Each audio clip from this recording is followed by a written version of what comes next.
WhiskyJason here, whiskey from the viewpoint of an American in Germany, tasting rare and exotic whiskeys. Today I have something from Bladnoch. I have a 19-year-old Pedro Jimenez sherry casks at 46.7%, and it's part of the 2021 releases. Whiskybase number 185288, and over here in Germany it goes for about 150, 145 euros. I'm going to get rid of this for a moment because it just reflects in beautiful box, very sturdy, very nicely done. Thank you very much for that. What I'm going to compare it to, ding, ding, ding, is this. This is the Bladnoch 14-year-old, part of the release 2021, and it's Oloroso sherry. This is Whiskybase 179438. Now, this, by the way, goes for about 95 euros. This goes for about 145 euros. So 50 euros more for 5 years extra of aging. Both of these at 46.7%. This is Pedro Jimenez. This is, this is Oloroso. This is Pedro Jimenez.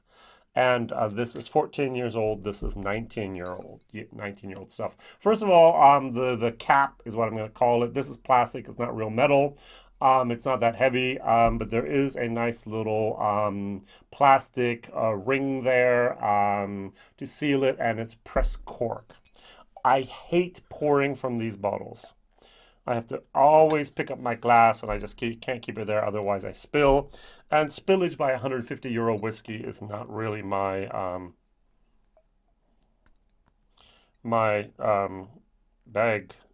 What am I doing here? Ah, look, there was a nice little piece of plastic so it's even shinier and prettier now. Well done, well done. Did not know that. All right, I'm going to pull out an old malt yearbook because just because. All right, so what do we have here? We have a distillery that was owned here 1973 by Inverhouse. And then 1983, Arthur Bell and Sons take over. And then 1985, the Guinness Groups buy it. So then 1993, United Distillers, which is today Diageo mothballed the distillery. And then that's where many people today that I know have started a relationship with Bladnoch. Before that, it was like, I don't know what Bladnoch is. Okay, one of many. And then there's a guy named Raymond Armstrong. He took over. So he actually buys Bladnoch in 1994. He starts actually distilling 6 years later. And the first bottles in 2003 from Armstrong are launched, and it's very, very interesting what happens. The problem is the guy bought a distillery that was so worn down, so kaputt, to use a German word, that it would have taken too much money that he did not have to actually bring it up to standards that would have been right. So it was a dying cause, unfortunately. The guy is a hero for trying, but 2014 it was liquidated. And what happens 2015? The Yogurt King from Australia, David Prior, buys it. And then he actually then engages the services of a Mr. Ian Macmillan, who actually has 47 years of experience in the distilling industry, and during the past 25 years, he refurbished and rebuilt the 3 distilleries owned by Burn Stewart Distillers. And so he bought back some old casks and so on, and then he left because that's his job. He actually sets up new distilleries, he doesn't run them. And then came Dr. Nick Savage. So he worked for Macallan, and Bladnoch was able to headhunt him and get them back here. So for me, in my personal opinion, Bladnoch is the old distillery, which we're tasting now, and the new distillery, which not has released any stock yet, which is totally different because there are new stills, there are new washbacks, there's new wiring, there's new piping, there's new everything. Basically, the walls are still there, but hey, that's what happens when we refurbish. All right, very, very good. Now, Pedro Jimenez is a certain type of sherry, as well as Oloroso. These have different grapes. Those are Pedro Jimenez grapes. Here we have Palomino grapes. That's the biggest difference. Both of these oxidize in the cask without that yeast layer on top of them. On the nose. Now, to be very, very honest, if you would have given this to me blind, I do not think I would have said, oh, look, a Pedro Jimenez. I would have went very fruity, sherry, a little bit of a raisin plum, a plum moment, or prune moment, to be honest. There's oak, there's dark chocolate. It's older. It's a little delicate. Not delicate. It's a little reserved. That's the word I'm looking for. A little bit of an understatement here. Interesting. Nice. But what I said Pedro Jimenez at the very beginning, I don't know. All right, moving over to the 14-year-old. Okay, now this has more of the typical oloroso moments that I'm more familiar with. And when I compare them side by side, okay, here I have oloroso, I have a grape moment. Here I have a prune, I have a plum moment. I should have more of a raisin moment, but okay, good.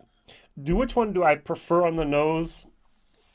Depends on the year and the season of the year. I do like oloroso. The only problem is I've had so many in the last couple of years that it's kind of like, and then I would actually drift more towards the Pedro Jimenez. Now, the question is, would I pay 50 euros more for the 19-year-old? I don't know. Now, let's try them. Both of these are 46.7%. I want to debunk a myth. Every once in a while, I hear people going, hey, I drink the whiskey exactly like the master distiller, the master blender, the company wanted to, because they bottled it at exactly the right strength. Humbug. Everything at the moment from Bladnoch is bottled at 46.7%, which does not mean that this expression is better at 46 than this expression. It could be better at 43. This could have been better at 48. This could have been better at 42. No one will know unless you try it yourself and add a little bit of water. Just like Bruichladdich said 50%, Waterford 50%. Thank you, Marc René. He says whiskey should be at 50%. Just like Bottom Bond says it should be at 50%. Exactly the same way Bladnoch says everything is at least 46.7%. So I might add a little bit of water here and justify by doing so, by hoping to have a little bit more of a moment here with that. All right, so I said on the nose, I like good nose. It promises something special. Cheers.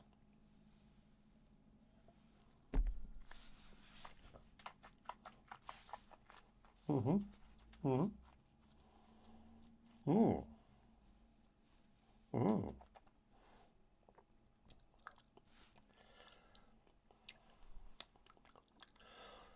Oh, okay. Now, for those of you who do not know my hand signals, this is the taste level. At the beginning, it's very, very nice, and then it gets sour. I do not like sour.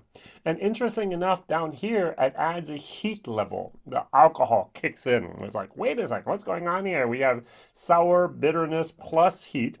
But then it goes back up, and it's like, this is one of the best aftertastes, one of the best flavors that remains in my mouth after this tasting. I love the aftertaste here. I have that wood, I have that dark chocolate, I have that raisin slash prune plum.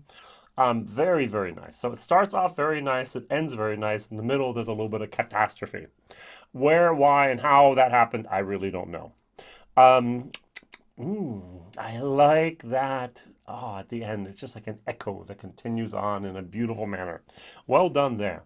Now, this is not going to be a B whiskey. This is a C plus whiskey in my book, because that middle part, it's almost unpleasant. It's like, oh, sour, oh, heat, and then it's, oh, nice again. Very seldom have I had whiskeys that do that, and often it's so much older whiskeys. So am I willing to go through the valley of death to get to the pasture of goodness? That's always the question here. What I'm going to do is I'm going to dilute it down. Now, what is often nicht the case is when I put the water, the drops in, you saw automatically the oil. Just it has a wonderful mouthfeel at the beginning as well as the end. This is a high quality, well-made product, except for the middle. So let's try this here at 42, 43%. Does it help the nose? A tiny little bit. Cheers.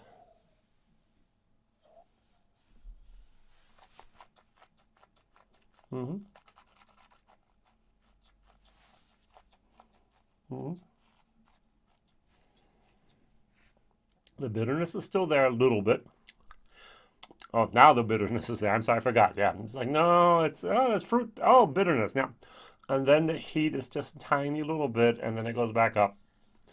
So with water, it's definitely a C plus plus. Without water, it's more of a C, and the aftertaste is a B. It kind of loses a tiny tad bit on the aftertaste here with water. Apparently, the 46.7% were, in this case, fairly well done. Now, I have a rule of thumb. The rule of thumb is 10 euros per year. So that means this bottle could have actually gone all the way up to 190 euros. And I would have went, oh, that's expensive, but it's not going to be gouging you.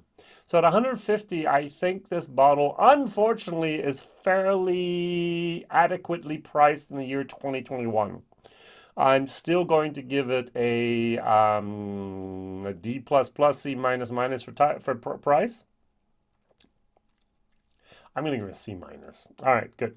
Now, my problem is this. This is 14 years of age. This is an Oloroso cask, and it's beautiful. If you're going to buy one of these two, buy this one. Not only is it cheaper, it tastes better. All right? And that's one of my problems with this comparison today. I forgot how good this was. Or maybe in comparison, I'm pushing this up a little bit because I'm 19 years of age, Pedro Jimenez PX cask, 150 euros. This has to be good. I'm tricking myself into saying this is better than it actually is. And the 14-year-old cask release, even the nose.